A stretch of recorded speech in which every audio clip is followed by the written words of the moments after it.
좋아요 눌러주시면 손해는 안 보실 겁니다. 바로 본론부터 갈게요. 저는 2030 세대에게 세액공제를 받으면서 연금저축과 IRP 한도를 꽉 채우는 건 반대하는 입장이에요. 이 말 들으면 아니 왜요? 세금도 돌려받고 노후 준비도 되는 거 아닌가요? 하실 수 있어요. 맞아요. 장점이 분명히 있어요. 근데 우리 2030 세대한테 딱 맞는 전략인지는 별개의 얘기예요. 장점부터 보고 제가 왜 반대하는지 이유를 드릴게요. 먼저 연금저축이에요. 가장 대표적인 장점은 세액공제예요.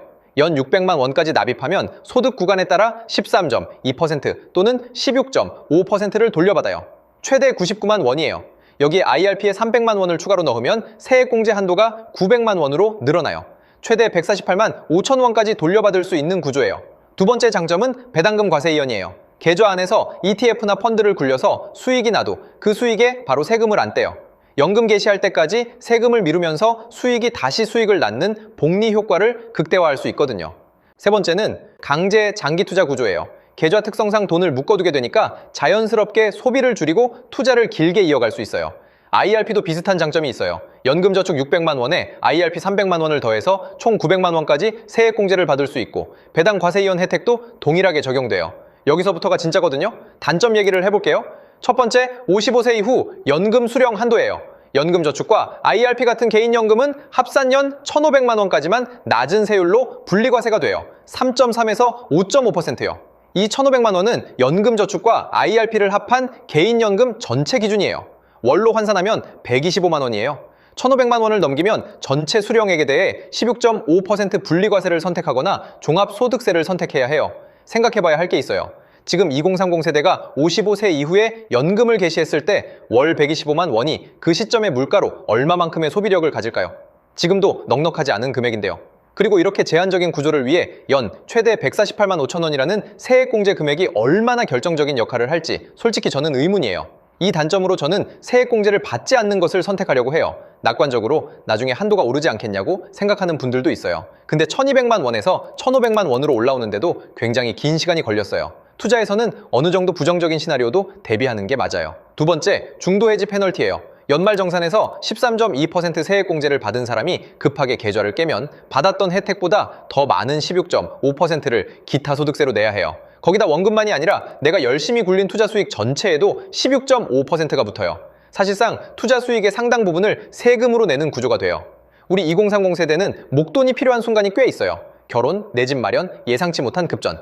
이런 상황이 왔을 때 내 자금의 큰 비중이 연금저축과 IRP에 잠겨 있다면 선택지가 굉장히 좁아져요. 세 번째, IRP는 제가 더 반대하는 상품이에요. 이유가 세 가지예요. 첫째, 연금저축보다 훨씬 제한적이에요. 연금저축은 급할 때 일부만 꺼낼 수 있는 부분 인출이 돼요. 근데 IRP는 법적으로 정해진 사유, 예를 들면 파산이나 천재지변 같은 상황이 아니면 무조건 전액 해지만 가능해요. 1,000만 원이 필요해서 1억 원짜리 계좌를 통째로 깨야 하는 상황이 생길 수 있어요. 둘째, 안전자산 30% 의무 비율이에요. 누군가에겐 장점처럼 보일 수 있어요. 근데 저는 반대예요. 투자에서 결국 중요한 건 버티는 시간이라고 생각해요. 우리 2030 세대는 그 버티는 시간이 가장 많은 세대예요. 그 말은 지금이야말로 공격적인 투자가 가능한 환경이라는 뜻이에요.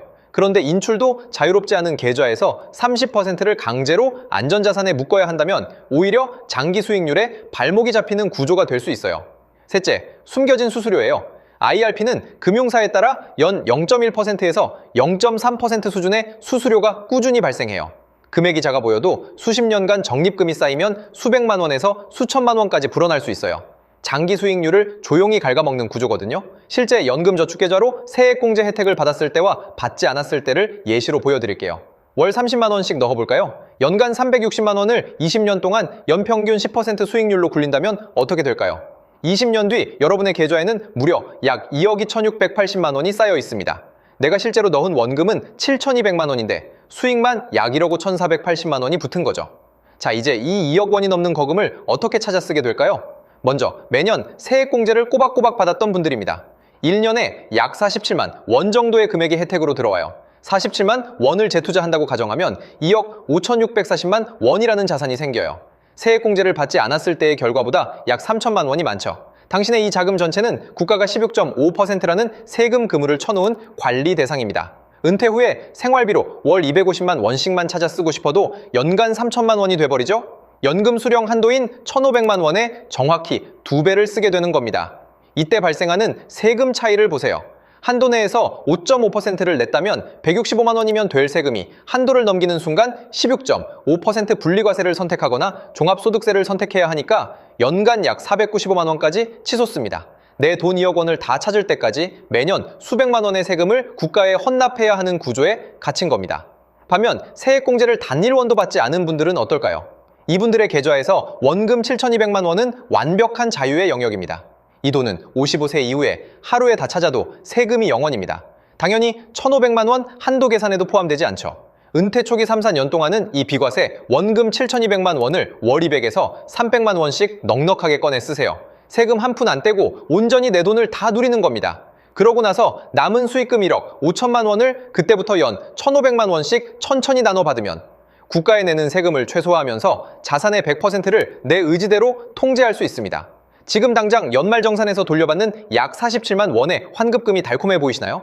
재투자를 하면 약 3천만 원이라는 추가 수익이 발생할 수 있지만 그 대가로 20년 뒤 2억 원 이상의 내 자산 통제권을 국가에 저당 잡히시겠습니까? 아니면 미래의 완전한 자유를 선택하시겠습니까? 대부분 여기서 놓칩니다. 세액공제 혜택만 보고 가입 결정을 내리는 경우가 많아요. 저도 처음엔 돌려받는 세금에만 눈이 갔거든요. 근데 그 혜택이 어떤 조건 아래에 있는지, 나중에 어떤 제약이 붙어 있는지를 같이 봐야 해요. 물론 이 모든 내용은 개인의 상황에 따라 달라요. 투자에 대한 공부를 깊게 하는 것을 싫어하고 나는 적금은 하기 싫지만 투자에 깊게 들어가는 것은 귀찮아 라고 생각하시는 분들에게는 오히려 도움이 될 수 있어요. 연금저축과 IRP 자체가 나쁜 상품이라는 게 아니에요. 세액공제를 받지 않는 범위에서 활용하거나 여유 자금이 충분한 상황이라면 충분히 유효한 선택이 될 수 있어요. 오늘 제가 드린 얘기는 어디까지나 제 개인적인 시각이에요. 참고 자료로만 활용해주세요. 오늘 이 내용을 보고 나서 내 상황에 대입해보면 자연스럽게 다음 질문이 생길 거예요. 그럼 나는 어떤 구조로 투자 계좌를 짜야 할까? 그 흐름 계속 가져가고 싶다면 구독해두시면 됩니다.